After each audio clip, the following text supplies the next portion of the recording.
WBNE. Hello and welcome to episode 78, all about Two Towers Extended Edition Disc 2, being the 78th part of That's What I'm Talking About.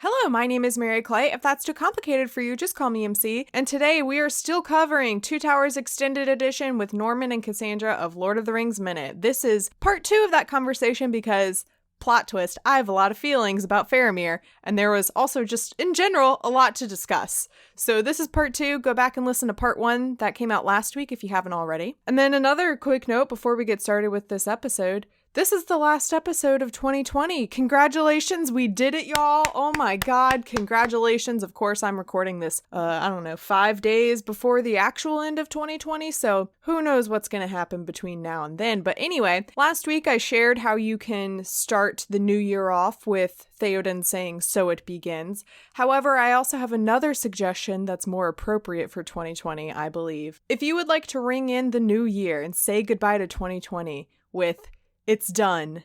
Yes, Mr. Frodo, it's over now," then listen up. You can start the theatrical edition of Return of the King at 9:11 p.m. and 55 seconds. Or if you have the box set of Extended Edition, you can start Disc 2 at 10:30 p.m. and 12 seconds. Now, unfortunately, I don't own the digital version of Extended Edition, so you people will just have to figure that math out yourselves. But have fun. Happy New Year, and I will see you on the other side. So the next extended scene is dwarf women during the dwarf women scene, I guess. It's in between one of the many times that Aragorn and Arwen smile at each other in slow motion as they're laughing and flirting with each other.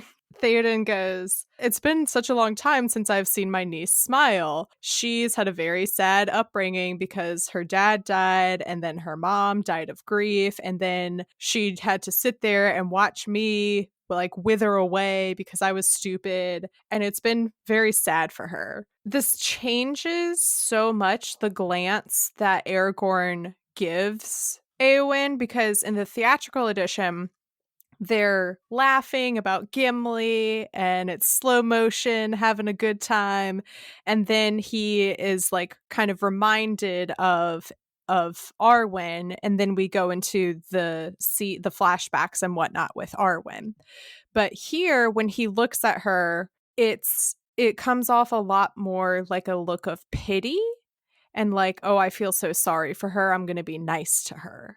Yeah, I don't know, because when we were rewatching it in preparation for this, I was kind of like joking about how Theoden is like the worst wingman because he like brings the mood down so much. He does. But like, I think Aragorn, I don't know that it's a look of pity, maybe like sympathy, because like Aragorn also, lost his parents at a young age and was raised by his uncle, ? Uncle Dad. Uncle Elrond.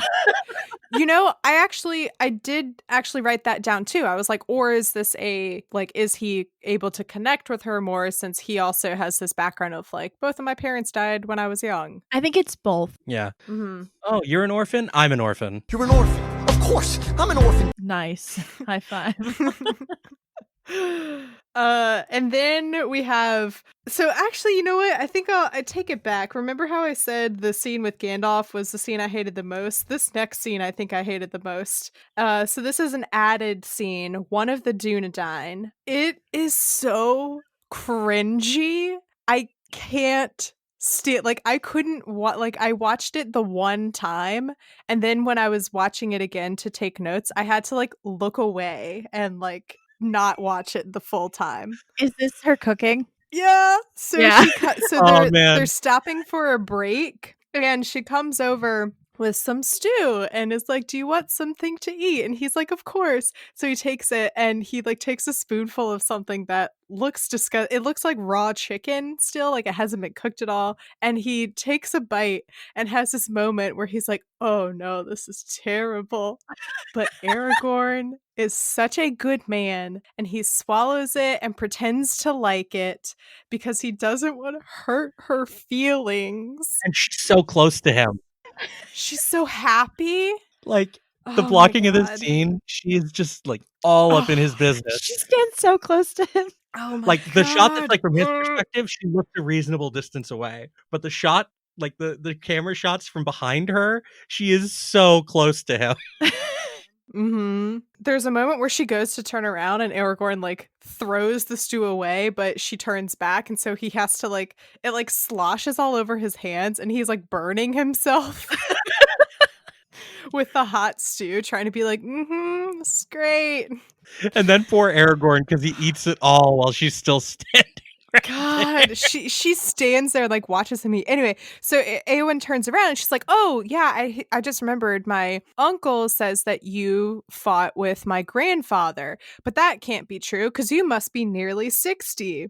And Aragorn like cringes, and she's like 70, 80, and he like embarrassingly admits 87, and. And she kind of has this moment of like, oh, then my attraction to you is slightly illegal.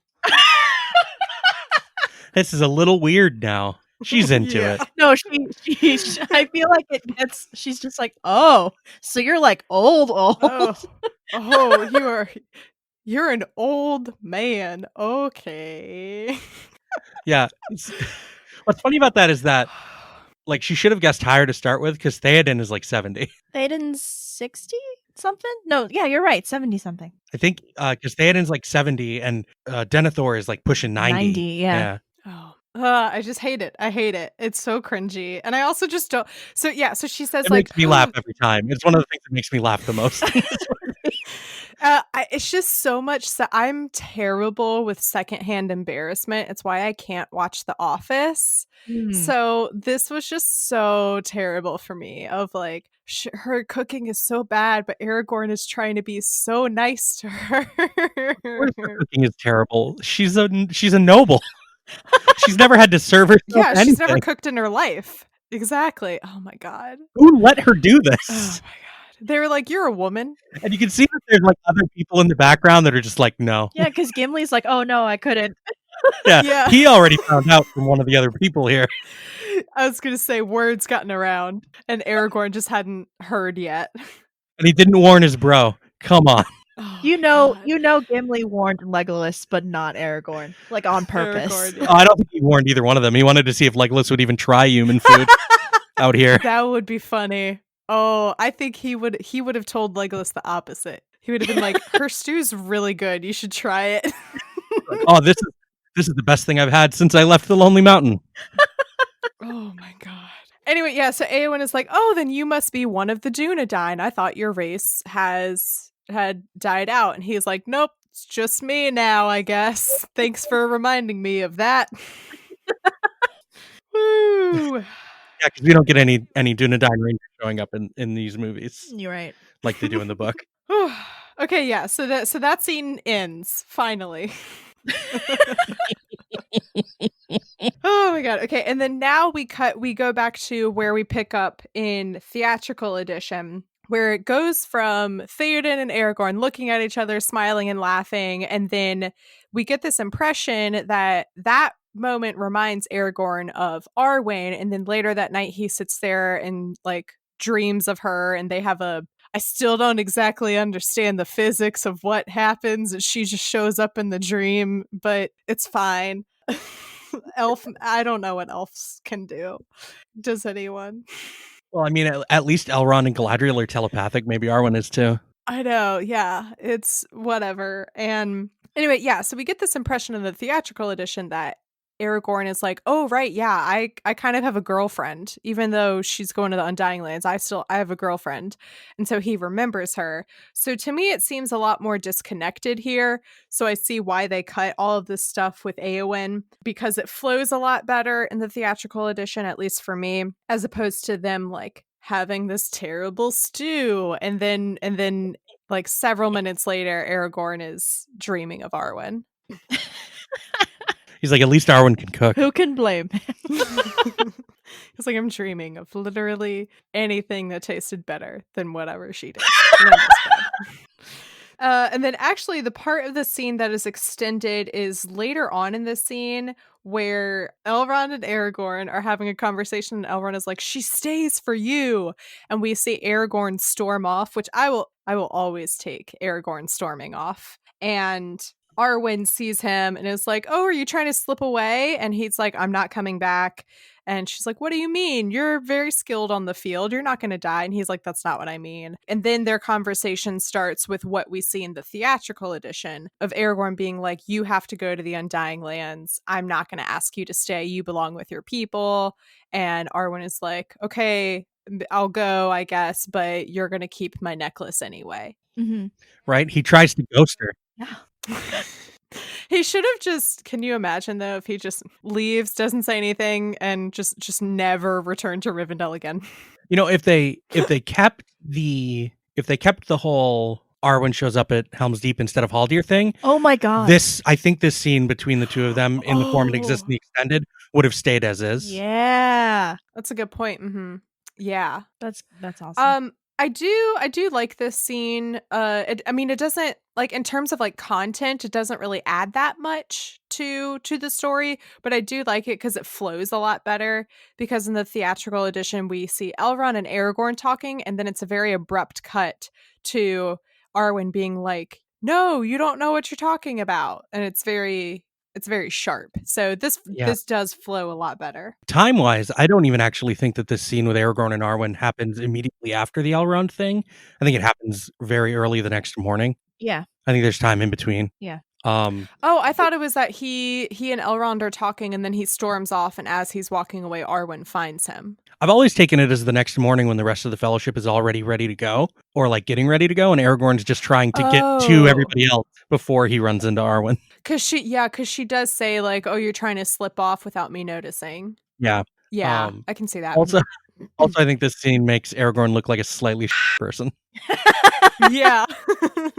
100%, because he and Elrond are talking, and he storms off when he doesn't like what Elrond is saying anymore. So in the theatrical edition, when it just cuts, you're like, oh, okay, Aragorn understood what Elrond was saying and he respected that. But here he's like mad about it. Yeah, because he's mad about it, and then he like thinks about it in like until like the wee hours of the morning, and then he's like, you know what? He was right. I guess I'm just gonna leave my girlfriend and just not tell her that we're breaking up.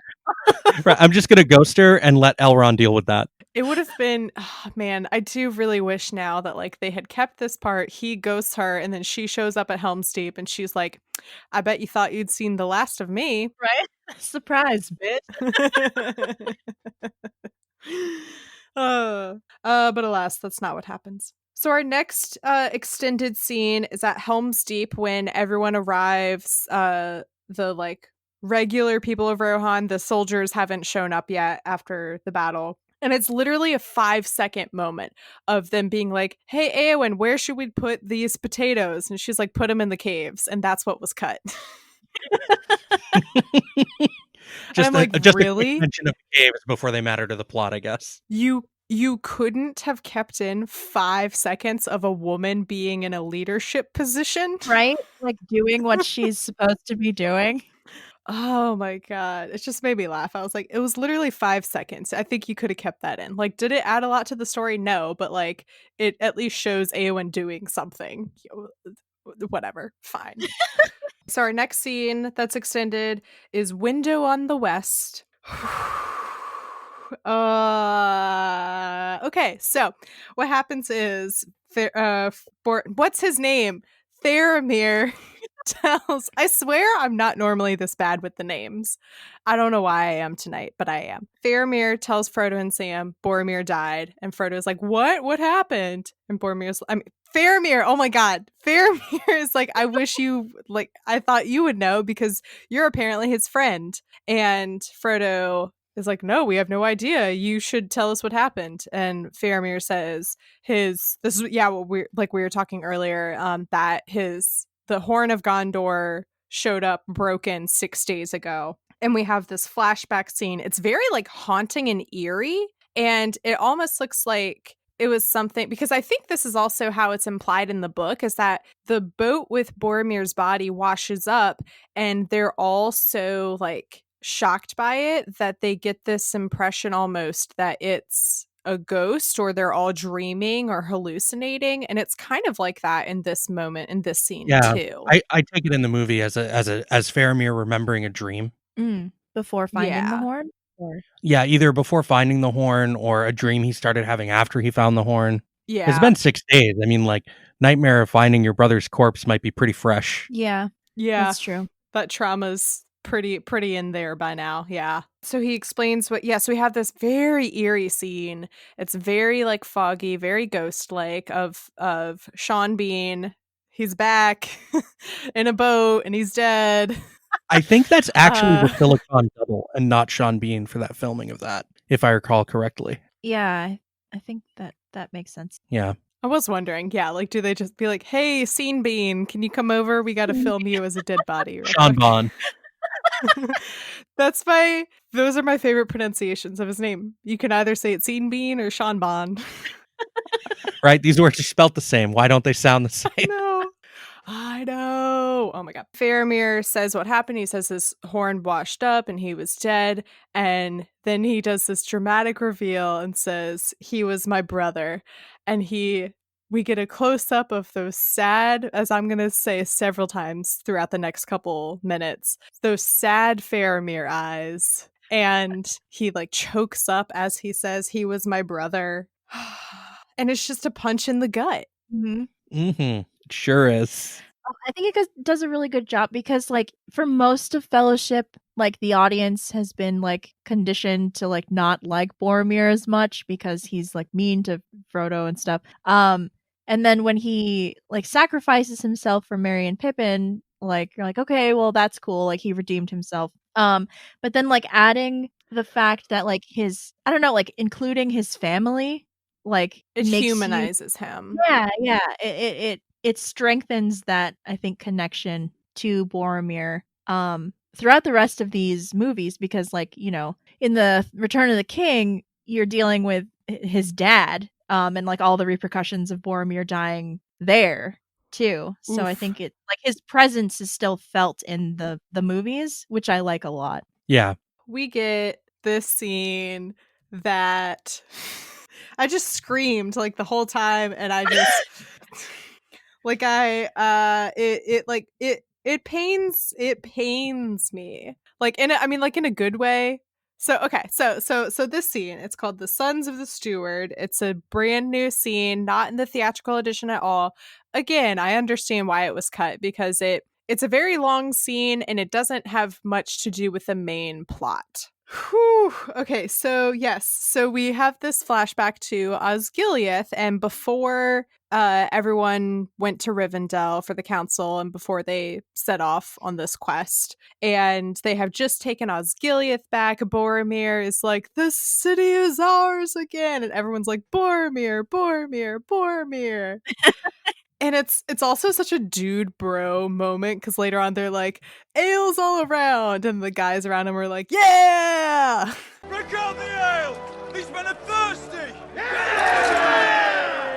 So we see Faramir. Oh my god, he's so happy, and it hurts me. It hurts me because of like what I know happens, you know, and to see how far both he and Boromir, you know, have fallen. So he's very happy and he runs over and he hugs his brother, and Boromir is such a good big brother, and he's like, "Oh, little brother," and just stabbed me in the heart already. So they get a drink to toast. By the way, the beer that they get, it's like all foam.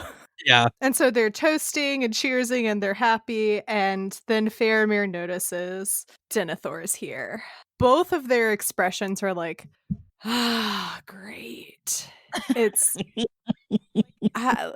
like, I don't know, you're at Thanksgiving and then the like estranged uncle who posts crazy conspiracy theories on Facebook that you haven't seen in a while like shows up and you're like, "I didn't think he was coming."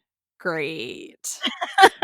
Denethor praises Boromir, of course, his favorite son, and is like, "Boromir, you did such a good job. I love you the most." His only son.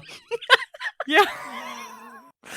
Oh my god. And even Faramir like stays back. He's like, "I'm not going over there. I'm not going to talk to them." Then Boromir is, again, he's such a good brother, big brother, and it's like, oh, but Faramir was also like, it wasn't just me. Faramir did a lot. And this is when they're like, how many times can we have Denethor insult Faramir in this 3-minute scene? Let's start that count now. And it's so painful every time. Denethor is like, Faramir, let the city be taken. Just insults him a lot. And Faramir keeps trying to stand up for himself. It's not working. Boromir keeps trying to stand up too. And then eventually Boromir storms off. And Denethor, hang on, what am I trying to say? And Denethor follows Boromir. Yeah, Denethor follows Boromir, and they have this conversation off to the side. And Denethor says, I know Faramir's uses, and they are few. Mm-hmm. Again, just stabs me in the heart. And Denethor's like, but never mind this random kid who's not my son. My only son. What I would like you to do is go to Rivendell, because we have news that this weapon, I can't remember. Does he say, like, do they know at this point that it is the One Ring? Yes, Denethor knows what it is. Definitely. Okay. He calls it Isildur's Bane, Yeah, I think, in the scene in this flashback. Yeah. Which they know is the One Ring. Okay. Because Denethor has seen enough through the Palantir by this point to know. That's right, yeah. Not that his Palantir makes an appearance in the movies, and I still think it should have. But and then he like wants to send Boromir to go get this thing, and Boromir is like, Isildur's Bane? Hell no. Yeah. So this was something that it did surprise me a lot, of like, Boromir turns down this mission and he's like, I don't want to go. I don't want to go. I don't want to do that. I don't want us to take this weapon. That surprised me a lot, because literally the moment Boromir walks on screen in Fellowship of the Ring, he's like, I want it. Give it to me. So it really shows like how far he falls in Fellowship. Yeah. Faramir steps up and is like, oh, well, if someone needs to go to Rivendell, how about I go? And I gasped at this moment.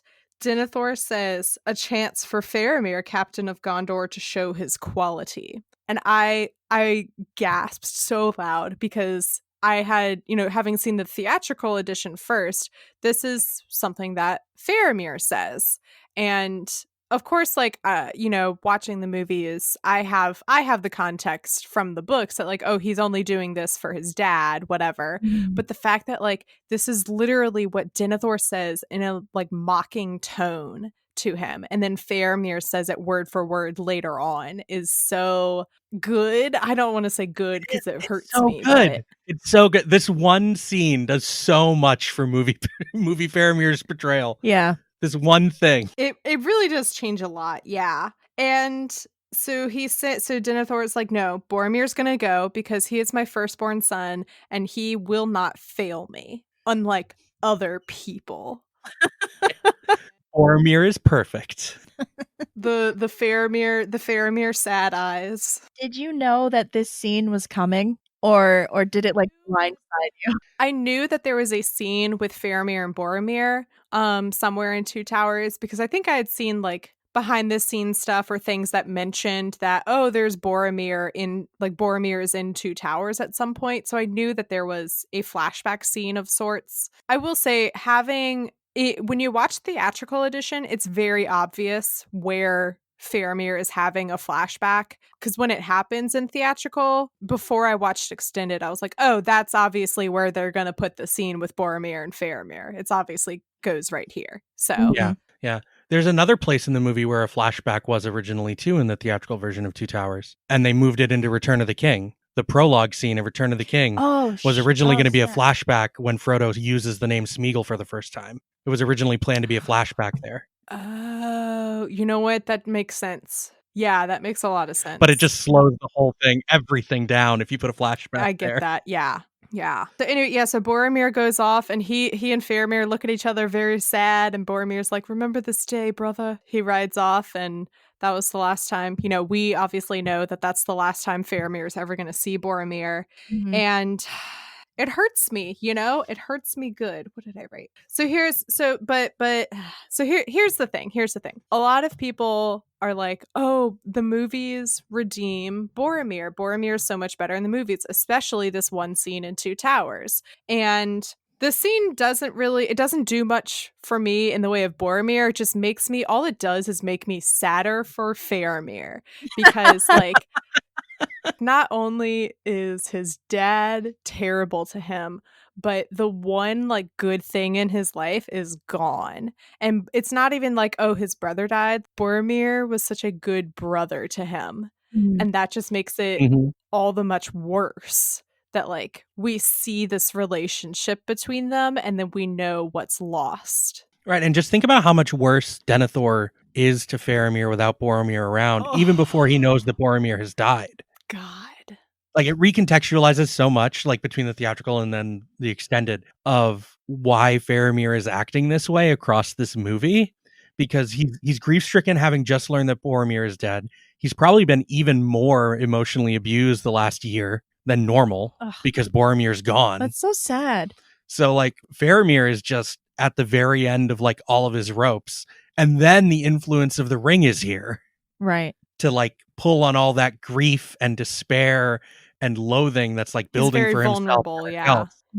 Because that's the ring's power. It pulls out the worst of someone. So I do agree with that. My issue, though, because everyone has told me, like, oh, just wait until all of my complaints about movie Faramir. Just wait till you watch extended edition. It's so much better. It's not any better because. So, like, one, again, I just feel sadder. I just feel more sadness.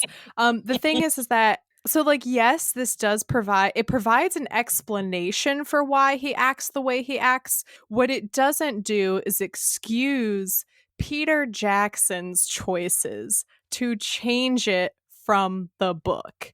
And there was literally a trivia that I read, like, on IMDb about, like, Peter Jackson felt that it would be more authentic for Faramir's character if he gave into the ring. And I'm like, you know better than Tolkien, Peter Jackson? I don't think so. No.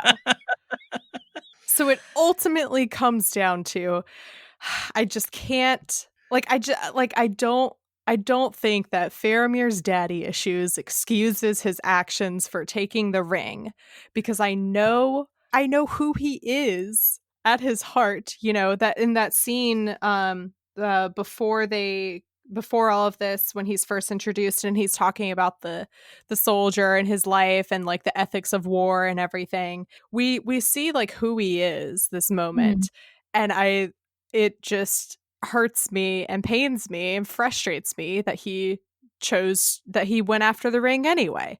And I get that, like, the ring overcame him and that's not really his fault. So it just ultimately comes down to, this is Peter Jackson's fault.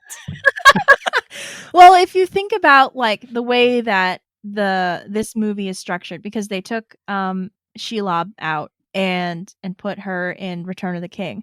So, like, as far as Sam and Frodo's story goes, there's no, like, tension. Or there's, like, very little tension. There's no obstacle. It's just, well, I mean, there is an obstacle because they're literally, like, walking across Middle Earth still. Right, but no obstacle that has any kind of characterization or, like, greater feeling to it. Just empty space. Yeah, there's very little conflict that drives their story. So, like, I understand the drive, like, from an adaptation perspective, being like, okay, so we need to give them like, an obstacle or a source of conflict for this to feel, like, to make it so that we can save Shelob for Return of the King and like, still have it feel like they're that's my thing, though, is when people are like, oh, well, they needed to turn Faramir bad so that Frodo and Sam would have an obstacle. They already had multiple obstacles in the book. Like, you could have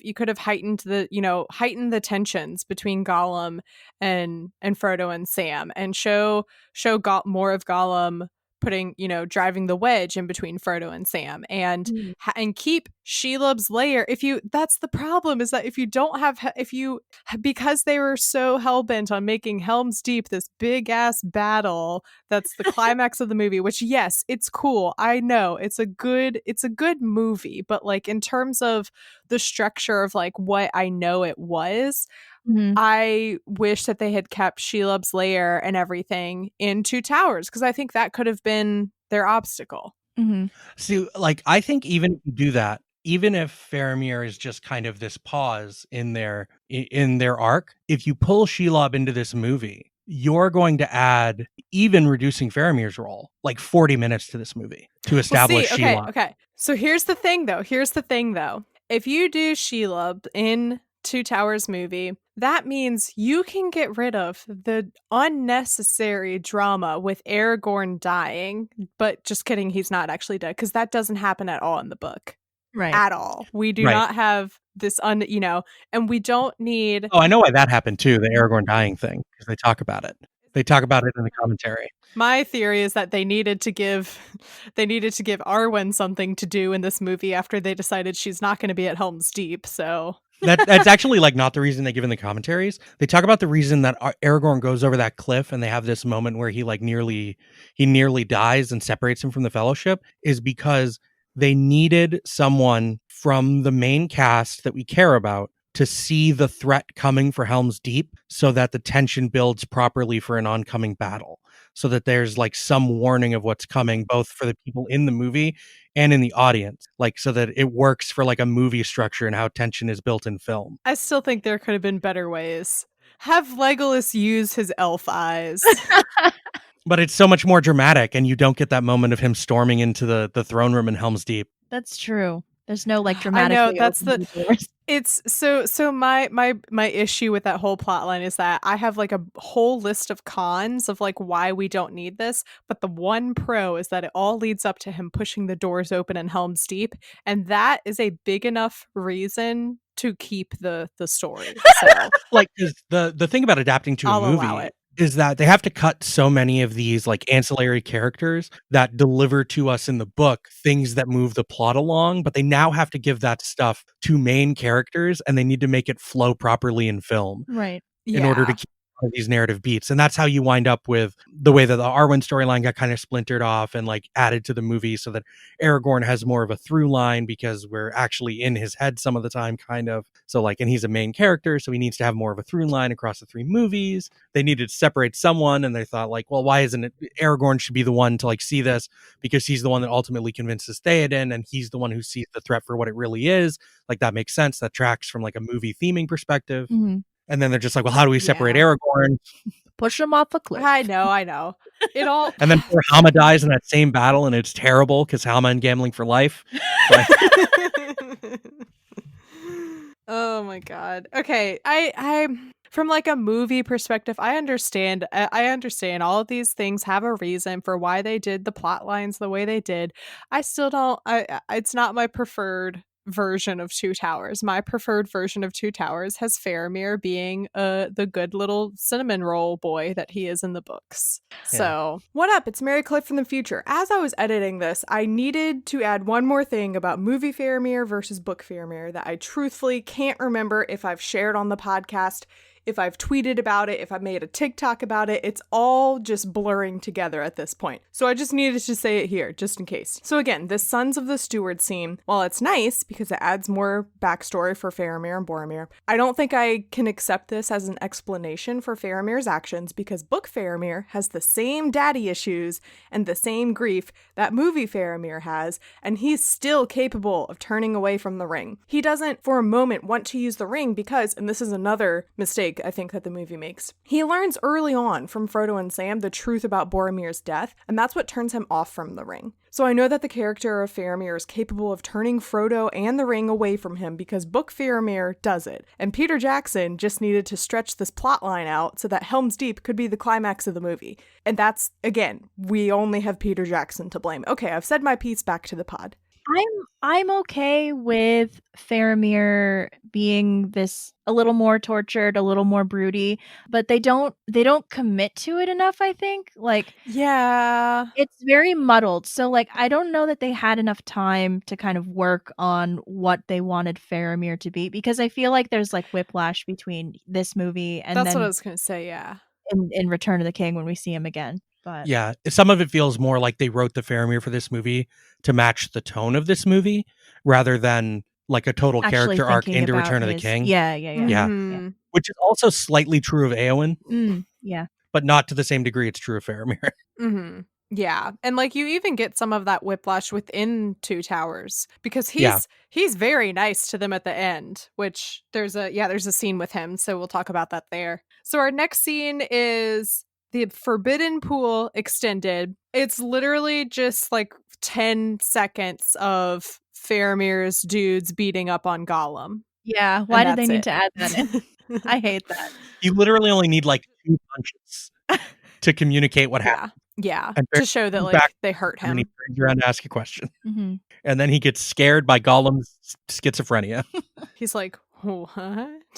What's happening here? I love David Wenham's face during He's just like, So the next scene that actually does have something is the Glittering Caves extended. So first of all, I don't think I ever fully understood that, like, from the books when Gimli and Legolas are fighting over, like, Mirkwood versus the Glittering Caves, I don't think I understand that, like, these are the Glittering Caves. So I just wanted to be like, guys, literally just go in there and then that's your field trip. Like, it's over. You can count it, you know? So I don't think I ever understood that the caves that they go into are literally the Glittering Caves and they're at Helm's Deep. but that takes away from their bro time. right? Yeah. I know. Also, I wanted the Glittering Caves to look more fantastical in the movie, but that's not what they did. See, that's why I didn't know. I didn't know until I saw that this scene was called the Glittering Caves, that those were the Glittering Caves, because they don't look very glittering. Yeah, it's just some like They just brown look like but glittery caves. paint. Yeah. We see Legolas as being a very concerned mom over Aragorn. And it's like, Aragorn, you need to rest. You're no use to us when you're half dead. Mm-hmm. So I like that moment of Legolas being, concerned, scared mom for Aragorn.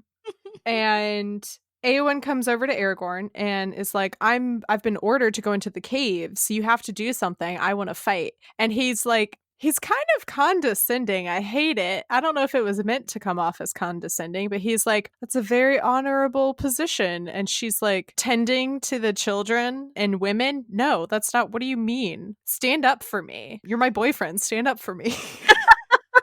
Like, he tells her in this scene, though, like, I don't have any control over that. What do you want me to do? I don't know. And I think he makes a good point, though, because, like, she's literally the last, like, Éomer's gone.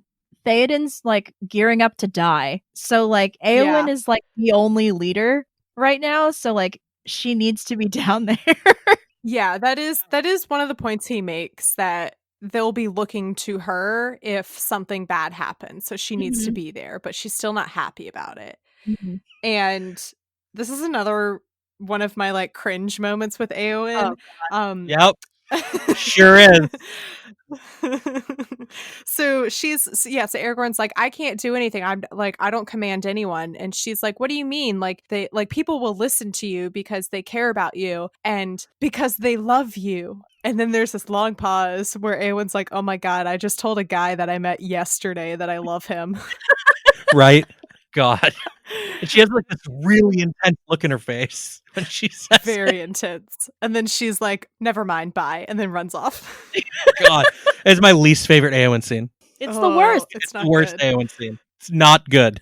It kind of goes into like crazy, like not ex-girlfriend, because they're not even a couple for them to be exes at any point, but you know what I mean? Like, it goes into like a very intense, like obsessive look on her, and I don't like it. Mm-hmm. I think it's supposed to be desperation. Like, it's supposed to be desperation, like, because she also feels like even if she can't be on the front lines of this fight, she's still gonna die here, but she's not gonna die in any way that anyone will like remember. There'll be no valor in her death because she'll have just been waiting around to die in the caves. But like this, I think this scene, part of why it doesn't work and why it stands out is because it seems like it's part of a version of the Éowyn plot line that they decided not to go with. Like, because there's kind of 2 tracks of Éowyn across this movie. And in the extended, you get to see both of them. But in the theatrical, they trimmed some of the stuff so it's less apparent. Where like the Éowyn in the horse girl scene and the Éowyn in the scene where Aragorn like stops her blade and she parries him away and stuff. Those 2 characters are very different. And I think that both of those 2 versions of Éowyn were intended to be characterized differently depending on when they were written for the movie, I think. But there you can still see like some some things related between the two of them. But like, so I think that this scene is part of whatever track that horse girl scene was part of originally. Yeah, there are kind of like two Eowens. There's this Eowyn who is madly in love with Aragorn and is like very obvious about it. The first man outside my family that's ever been nice to me. Oh God. Literally. Oh, poor thing. Oh no, poor thing. Even though my favorite Eowyn scene is the scene where Wormtongue is in Theodred's at Theodred's bedside with her. That scene is so good. It's so creepy. It's so creepy, but it's so well done. It's so creepy. And then like that's the other Eowyn who is very like stoic and strong by herself, you know? Yeah. So. Like that's the same Eowyn from the scene that parries Aragorn's blade. Right. Which is the one that's in the theatrical. She's very so whatever. So, and then we also get a glimpse of her in the caves and she's like pulling her hair back to show that she's serious, I guess. I don't know. Yeah. And that's what the scene is.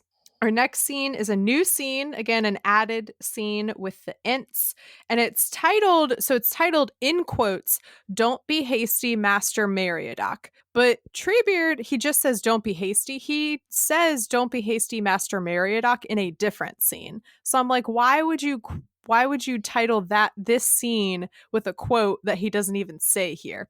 Anyway, semantics. And like I said, it's more int content. I will always take more int content. It's content. Yes, content. Yeah, there we go. And so they're in the middle of the Entmoot, and Pippin has fallen asleep, and he wakes up, and he's like, have they decided anything? And Mary's like, no, they've been going all day. And Treebeard's like, decided? We only just finished saying good morning. And it's just more of that Ent humor from the books that I missed so much in the movies because they cut so much of their plot line out. That's like all the scene is really. It's just like more Ent humor and like really emphasizing that they're very slow moving and that they're taking a very long time to decide anything. Mm-hmm. So our next extended, or it's actually an added scene, surprises me because I thought for sure that there would be at least one extended or added scene that was during the Battle of Helm's Deep. But it's not. Our next scene doesn't come until basically the battle is over, and it's last March of the Ents is when we see it. So I was really surprised that there wasn't more. And like, as I understand it, they edited the Battle of Helm's Deep down from 20 hours of footage. Mm-hmm. So I'm surprised there wasn't more of that in extended. I think if they like added anything, it would be violence. And then like they would lose their PG-13 rating for the extended edition, which is what happened to the extended third Hobbit movie, which I'm really scared about. I don't know if I want rated R. Really? The third Hobbit movie is rated R extended? The extended version is rated R for additional violence. Oh my god. I'm so scared. The entire movie is just one long battle. So like, what did they do? I know. It's, Yikes. One long battle I do not care about. For real. It's gotta be they beheaded a bunch of people. I don't know. Probably. Because they only got away with one per movie for these. Yeah. Mm-hmm. Yeah, so our next extended scene is the last March of the Ents, and it's Treebeard and Merry and Pippin have come upon Isengard, and we see the forests, we see Fangorn behind them making noise, and they're moving, and they're leaving, and Treebeard says they have business with the orcs. And I appreciate that this is something from the book that happens during the Battle of Helm's Deep that they at least tried to include, where the forest plays some part. Oh, and then that's the next scene, which is an added scene. Fangorn comes to Helm's Deep. All the orcs and enemies are running away, and they go into the forest, and then they like get eaten or killed. I don't know. Mm-hmm. And Legolas looks horrified. Yeah. Yeah, like, oh, actually, I read that as the opposite, where he's very proud of the forest. He's like, yeah, trees. I've always read that look in Orlando Bloom's face is just like, oh god, oh no. Oh my god. Much like Hammer, with him, though. so not okay with whatever's happening over there. Legolas's eyes are opened so wide, and he looks so uncomfortable with what's happening. Right? Like, no one should be more afraid than Gimli in that moment. Do you think that he can see what's happening? Because maybe that's why. Oh, yeah. So I think the reason why they ultimately decided to cut this part, because it's a very minor part of the battle. It doesn't add that much. But I think the reason they cut it is because the effect of the orcs like running off into the forest, it's just a static shot of the forest and them running in. And then there's a moment of silence. And then you just hear lots of like shrieking and trees move. You hear a lot of noises. So it's kind of left up to the imagination. Mm-hmm. But to me, this effect, it wasn't really done right to me. It was almost like they played it more for humor. It like didn't work well for me. Is this supposed to be a humorous moment? Is this supposed to be a terrifying moment? I don't know. So like I feel like that's why they ultimately cut it, because it didn't look right to me. Mm-hmm. It's also one of those things that I wonder if it was cut because of test audiences. Maybe like people that weren't familiar with the books at all didn't understand why trees were like moving and able to do this when they weren't Ents, because the Ents have faces and names and they have characterization. So I wonder if it was just one of those things that wound up cut because of test audiences. But Legolas literally was like, the elves began it long ago, waking up the trees. Right, but if you don't know anything about this story and nothing about Lord of the Rings as a whole, or like, and you just are seeing this movie because like someone brought you to go see these movies or whatever. Yeah. Wouldn't you assume that means the Ents? The Ents. Yeah, I guess. I've always looked at them as like they're, at least Fangorn is full of trees that are not quite Ents. They're not fully awake and sentient. They're called, so like they are Ents, but not fully. They're called Huorns, right? It's Huorn. Yeah, like horns. Horn. Yeah, what you said. There's a U and an O in that word. And I'm not sure which to pronounce. I think it's Huorn. Yeah, Huorn. But without in like the theatrical version, without the tree that tries to kill Merry and Pippin, the only moving trees are the Ents. Yeah, that makes sense. Yeah, because they also did cut from the theatrical edition. You only have Legolas saying like, "This forest is old, very old. It's like felt pain and anger," and like that's all you hear. So you don't hear more from extended edition where he kind of explains more about like the trees being alive and feeling things. So if you're going to cut all of that, you kind of have to cut this. Yeah, that really makes it seem like it was a test audience thing to me that they also cut that dialogue from Legolas. Let's see. Okay, so one wiki to rule them all says horns were a living race of ancient, slow-moving trees whom the Ents cared for and tended to. It's their livestock. They're called tree shepherds, tree herders. Mm-hmm. Yeah, so that settles that sort of. Our next scene is great. So actually the last three scenes are all new to the extended edition. They're not included in the theatrical edition at all. So our next scene is called The Final Tally. And I love every bit of it. It's Legolas and Gimli like wrapping up their little subplot of having their competition of who can kill more people. And this is book Legolas at his best. And he's like, he walks in so confidently. He's like, I got, what is it, like 82, I think? 42. Final count. Which is nonsense. 42. Because we see him kill at least 20 guys. Like, at least. He kills 17 before Gimli kills 2. Like 3 minutes in. Yeah. Nonsense. Where would he have lost time? I'm trying to think. Where would he, like, did he get knocked out at some point? He's trying to get the torch runner. That wasted a bunch of time. Maybe he's not counting anyone he didn't kill with an arrow to the body. So he's not counting the guys he knocked off the ladders. I would count them. He can't be. I would absolutely count them. Because if you're paying attention, like, because I don't know how many. Then you'd have to count. Yeah. That is, Anyway, so he comes up, he's so confident. Gimli is like, "Oh, that's pretty good. Too bad I got he says I'm sitting on 43. That's not bad for an elvish prince. I myself am sitting pretty on 43. Yes. And then my favorite anachronistic line in the movies. He's twitching because he's got my axe embedded in his nervous system.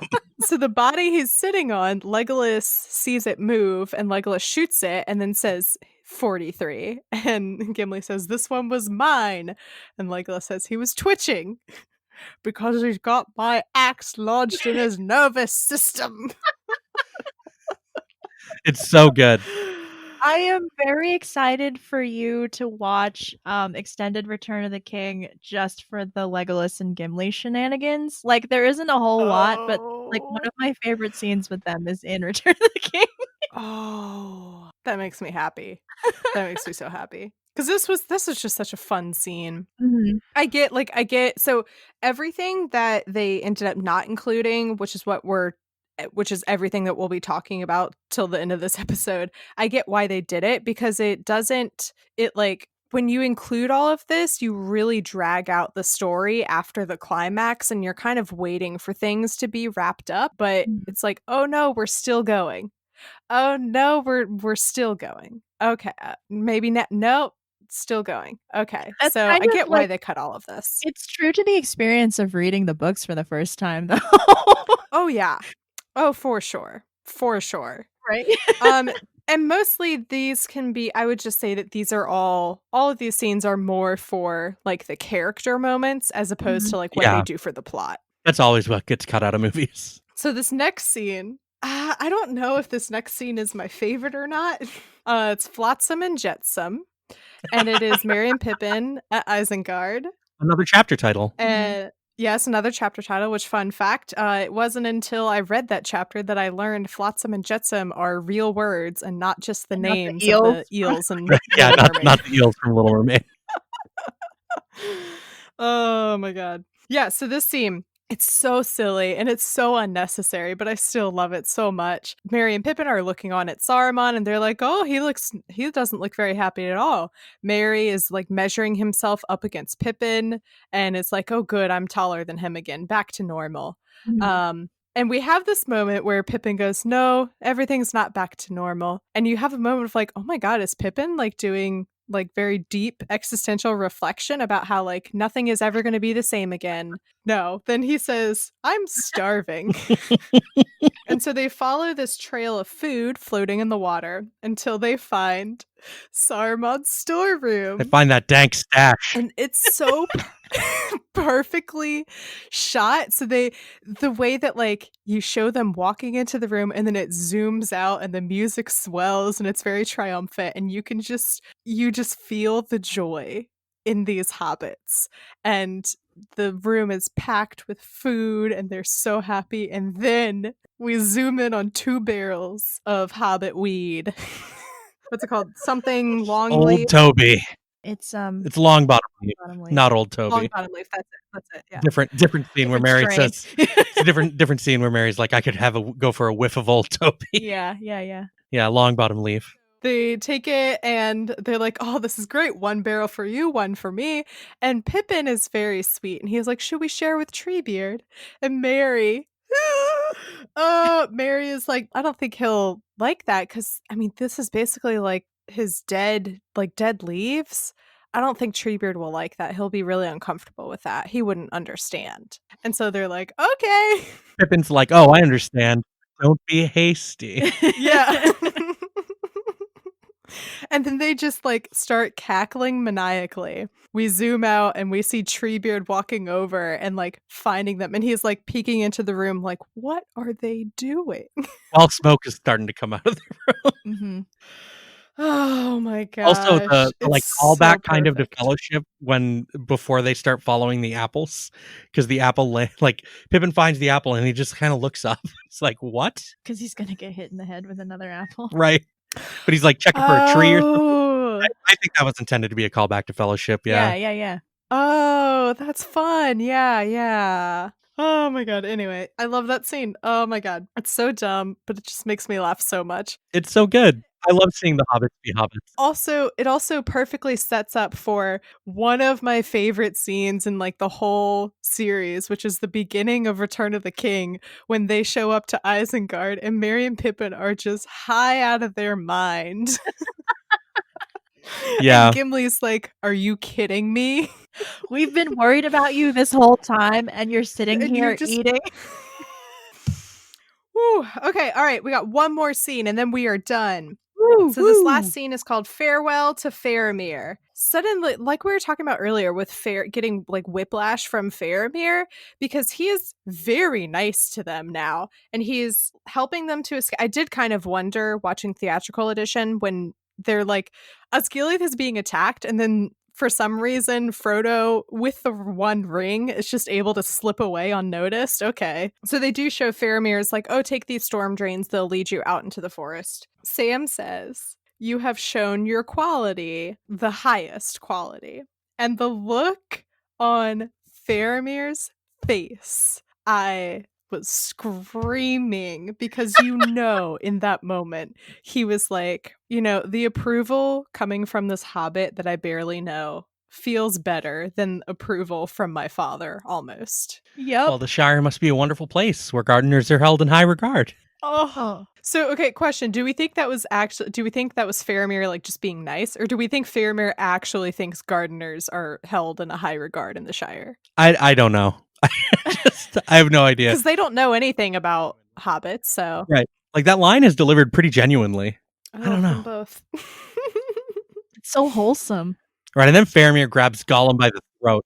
Yeah. Yeah, because they're like, oh, we're going to Mordor. Gollum is going to show us the way. And Faramir, he says Cirith Ungol. Yes. I believe That's correct. It's supposed to be Is that I hate That's correct. that. The C's at the beginning of words in Elvish are pronounced like K's. Shoot. It is. Man, Cirith I spent Ungol, a lot of time. Celebrimbor. I spent a lot of chapters pronouncing it wrong then. I don't care. I'm going to, you know what? I'm going to ignore it. I'm going to keep saying Cirith Ungol for the rest of my life. It just sounds better to me. Yeah, so he's like, is it called Cirith Ungol? And Gollum's like, no. Okay, maybe. And he warns them, and this is like setting up, foreshadowing and whatnot, that the way that they are going is dangerous. Like, obviously they're going into Mordor, but the path that they are choosing is very fraught with danger, and that there is some kind of a monster that lurks up there. I don't know. Maybe we'll see it. And so they go off, and Faramir grabs Gollum one more time, and he slams him up against the wall after Frodo and Sam have left. And at first glance, I thought there's this splotch on the wall where Gollum is slammed up against. And at first, I thought it was like a painting or a drawing of a spider. And I was like, that is good, because obviously we know Shelob is up there. I think it's just a random splotch, but You were just reading into it. Yeah, maybe I was reading it, but like I was watching it, and just at first glance, I was like, oh my God, they have this like drawing of a spider on the wall as he's like yelling at Gollum about taking them this way, and like, you better not hurt them. And I was like, that's like really good and subtle. I love that. So if it was intentional, awesome. If not, I don't know. I claim ownership of this theory then. And so we have Faramir is like a big mama bear all of a sudden, and he's like, if you hurt them, I will kill you. And I'm like, this is very intense considering you were gonna kill Frodo like 30 minutes ago, but Right? Slow down. yeah. As they're leaving, Sam tells Gollum, he's like, Frodo tried to protect you. He was just doing his best to keep you safe. He didn't want them to hurt you. That wasn't his fault. No hard feelings, right? And Gollum's like, yeah, no hard feelings. Definitely not holding a grudge. Definitely not going to lead you to your deaths. I wouldn't dream of it. And that is the end of the extended edition content. 2.5 hours later. I'm so sorry. It's fine. It's like the theatrical runtime. Yeah. I know. This is the second time that's happened too. That's what's embarrassing.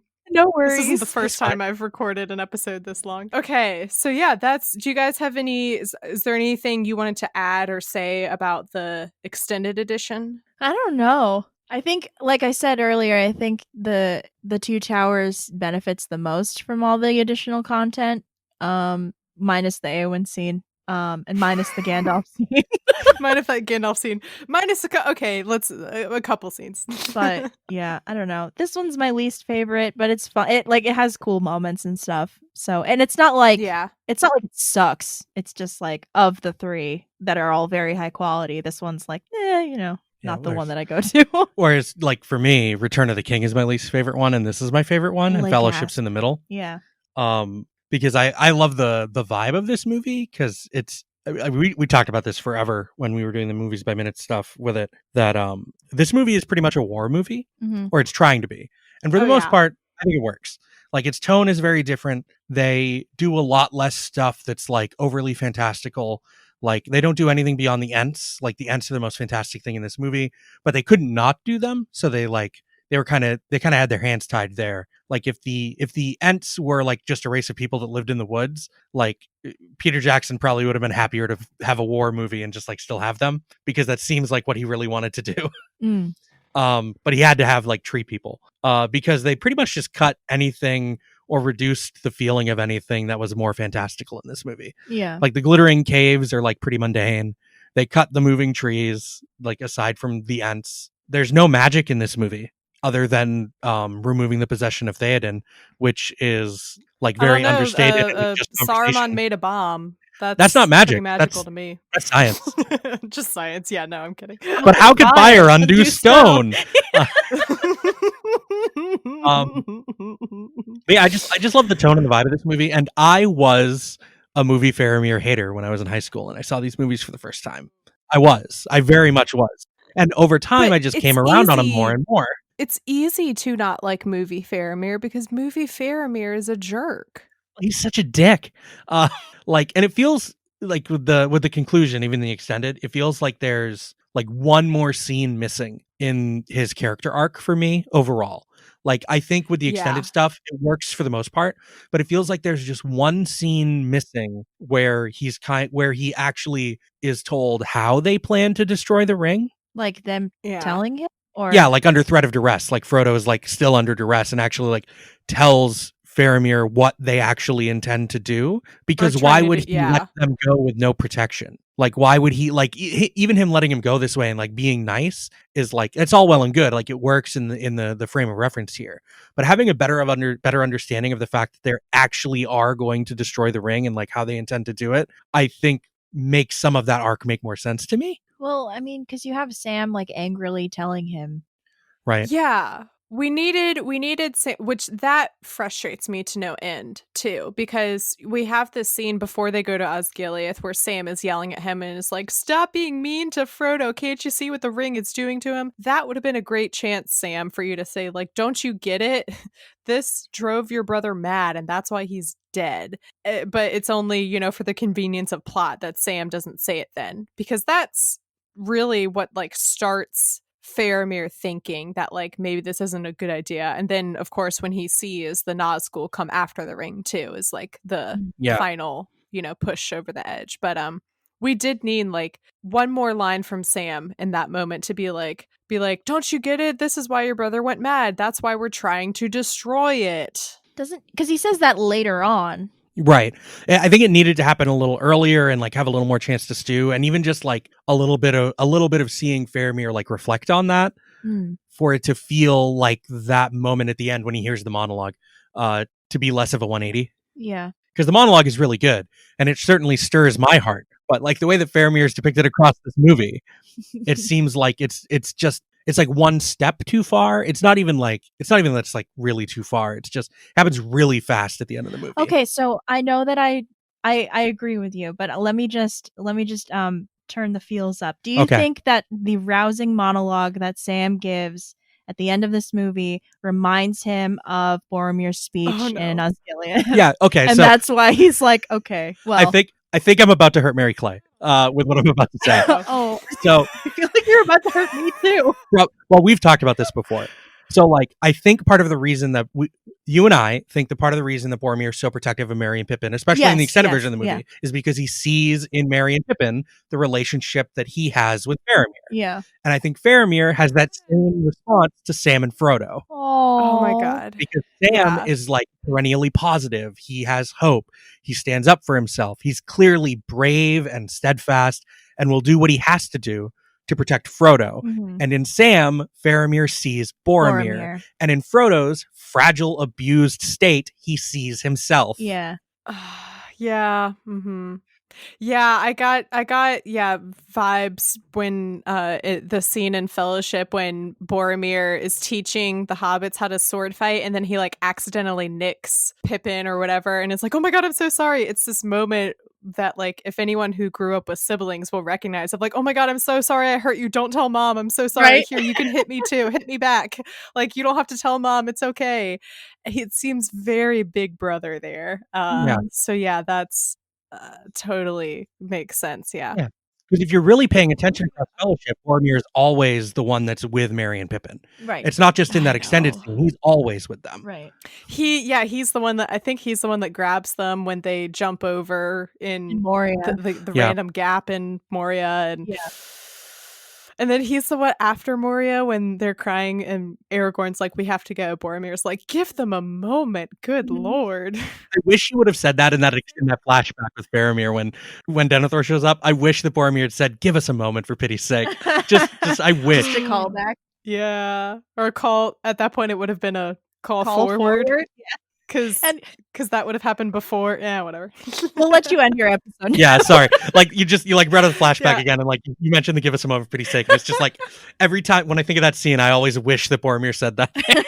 Give us a moment. That's literally like what they feel. They're like, good Lord, we just want to sit here and drink without our abusive father coming in to ruin it for once. Okay, yeah, I'm going to wrap up this episode because, oh my God, we've been recording for literally the length of Fellowship of the Ring Theatrical Edition.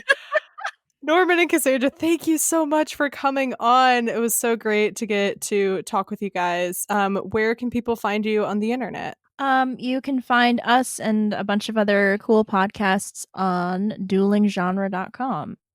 And we, host a little podcast called Lord of the Rings Minute. And over 670 episodes later, we're done. So if you want to go back and listen to us talk for hours and hours and hours and hours about these 3 movies, you can do so wherever you get your podcast. Yeah, like divide the number of episodes by roughly 5, and that's how many hours total the podcast was, I think. No way. It's got to be close. No. Because most episodes are around 20 minutes. There's 5 a week. Oh my God. It's 100 minutes. So it's like not this. quite an hour.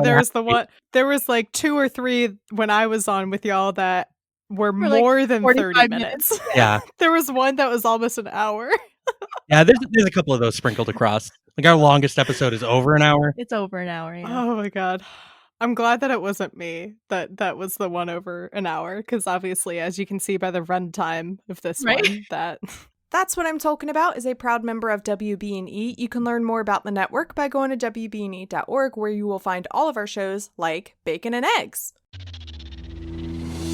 Howdy, yokes. I'm Tyler Carlin. And I'm Ethan Edgehill. And we host Bacon and Eggs, a movie lovers podcast. It's the most roll your eyes, I've seen it before concept for a show. But with new hosts, I promise. Each week, we sit down together and watch a beloved movie. We start by looking at some critical and concrete points and let our conversation flow from there. We've covered all sorts of movies, from Jaws to Little Women. From the Lego Movie to the Lego Movie 2. From Marvel to Star Wars. From Back to the Future to Back to the Future Part 2. And tangents from our frustrations with fast food to discussing our fear of the mighty loon. So if you want a podcast that makes you laugh, download Bacon and Eggs, a movie lovers podcast. With new episodes available every Thursday, wherever you get your podcasts, and now on WBNE.org. Ghostbusters 2! My hope and dream was that you would say that. The cover art is by Graphite, aka Vaishon Brandon. You can support him on Instagram at graphite.vnb. You can find the podcast on Twitter and Instagram at TolkienAboutPod, and you can also join the Facebook group, which is linked in the description. You can find me on Twitter at MCWhatsUp and Instagram at MCTurndownForWhat. You can support the podcast by becoming a patron at patreon.com/TolkienAboutPod, and you can become a sponsor like Katie. Katie, thank you so much for supporting the podcast. I appreciate all of your support throughout all of this terrible year. You could also join the $3 tier, which will give you access to Discord, where we are playing a lot of Among Us. We're having a lot of Among Us game nights. If you want to watch me be terrible at being imposter, I'm talking, I walked into a room, killed someone, not realizing that 3 other people were in the room and saw me do it. So you can get access to that by becoming a $3 tier patron at patreon.com/TolkienAboutPod. And very exciting, we are coming up on the 1-year anniversary of WB&E. That's right, our network is 1 year old. And to celebrate that, we are doing a live stream with a bunch of the WB&E creators. And that will be January 2nd at 7 p.m. Eastern Standard Time. As I'm recording this, we're still in the process of planning all the details, but it sounds like we're probably going to do some Among Us. Maybe we'll do a Kahoot, play some kind of games of some sort, answer questions in the chat, that kind of a thing. But all of that information will be shared on social media, definitely. So make sure you are either following me on social media or you're following the podcast at Tolkien About Pod. All right, cool. Do you guys have any parting words for the audience? Thanks for having us on your podcast like 3 times. Right? Yeah. It's fun talking to you. It is. I love having people come back and talk passionately about Lord of the Rings. Yeah, I could do this forever, pretty much, which we have. Clearly. So. Yeah. And that's what I'm talking about.